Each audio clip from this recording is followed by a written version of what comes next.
आज आम्ही अमेरिकेत केले होळी दहन. मुलांना खूप कुतूहल वाटत होतं.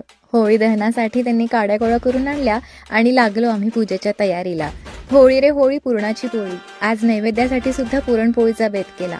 अमेरिकेत आम्ही जेव्हा सण साजरा करत असतो तेव्हा भारतात ऑलरेडी सगळ्यांचा सेलिब्रेट करून झालेला असतो. 9.5 तासांचा वेळेचा डिफरन्स हेच त्याला कारण. भारतात सगळे उत्साहाने साजरा करत असतात तेव्हा आम्ही इकडे मध्यरात्रीच्या गाढ झोपेत असतो आणि आम्ही इथे साजरा करतो तेव्हा भारतात सगळे झोपलेले असतात. म्हणून नेहमीच एक उणीव जाणवते. आम्ही आमच्या परीने छोटंसं होळी दहन आज केलं. अपप्रवृत्तींना नष्ट करून त्यावर विजय मिळवल्याचा उत्सव साजरा करणारा हा सण. खरं तर जुनं जे वाईट असेल ते सोडून नव्याच्या स्वागतासाठी सिद्ध होण्याचा हा सण. सृष्टीही या काळात बदलत असते.